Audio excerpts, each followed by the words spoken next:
The sirens went off at 2 a.m., but we weren't told to hide from someone outside the dorms. We were told to stay in our rooms because whoever they were looking for was already inside our building. I was in my first year of college, living in an old 10-story dorm that everyone swore was haunted. The building had been around since the 70s, and you could tell squeaky floors, buzzing fluorescent lights, doors that didn't quite shut all the way unless you slammed them. It was midterms week, and like a genius, I had waited until the last possible night to cram. I stayed in the common lounge until around 1:45 a.m., headphones in, completely oblivious to anything happening around me.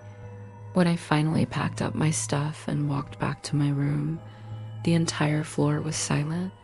Not unusual for that hour.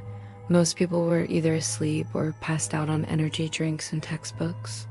But when I got to my room, I noticed something strange. My roommate's shoes were gone. She never stayed anywhere else overnight without texting me. Her desk lamp was still on inside, which made it feel like she'd just stepped out.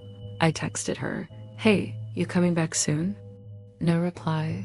I brushed it off at first, unlocked the door, and went inside. I tossed my bag on my bed and sat down, scrolling through my phone. That's when I heard it, a soft clicking sound from somewhere out in the hallway. It wasn't random noise. It was steady, like someone tapping a coin against the wall, walking slowly as they did it. The sound stopped outside my door. Then the dorm's lockdown alarm blared. Not a fire alarm. This was a completely different sound. A low, pulsing siren that I had never heard before.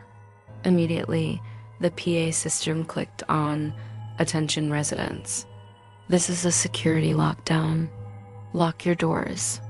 Stay in your rooms. Do not attempt to leave." I froze for a second, heart pounding. Lockdown? For what? I locked my door and turned off the lights. The dorm fell into complete silence, except for that faint siren. After about 5 minutes, I heard footsteps, not panicked running, just pacing. Slow, deliberate steps right outside in the hall. I sat on the floor and stared at the bottom of my door. The steps got closer until they stopped right in front of my room, and then silence. That's when my phone buzzed.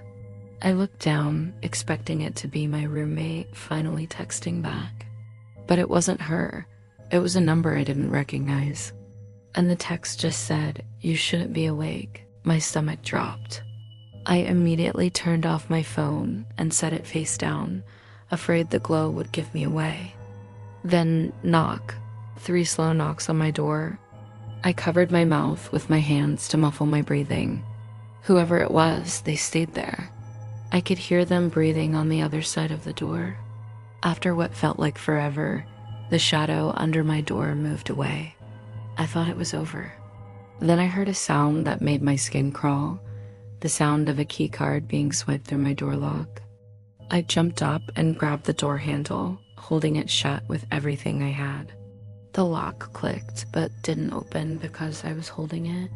Then another knock, harder this time. Suddenly, from down the hall, I heard shouting. Doors opening, people yelling, heady footsteps running.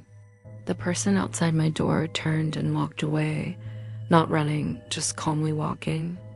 Seconds later, campus security burst into the hallway, yelling for everyone to stay inside. Over the PA came another announcement. "The situation is being handled. Please remain in your rooms." I didn't sleep for the rest of the night. When the sun came up, we were finally allowed to open our doors. Campus security came to every room, asking if anyone had seen or heard anything. When they came to me, I told them everything. The footsteps, the text message, the knock, even the sound of my door lock being swiped. They exchanged a look that made my stomach twist. One of them told me that someone had been spotted on the security cameras an hour earlier entering the building, but they hadn't seen them leave. They suspected the person had been hiding somewhere in the dorm, waiting until everyone was asleep. I asked them if they caught whoever it was. The guard just shook his head. "No," he said. We searched the whole building, every floor, every stairwell. Whoever it was, they're gone.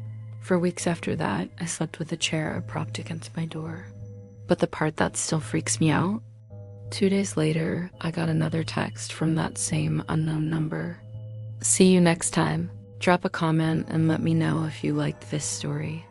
For more content, like and subscribe. See you at the next campfire.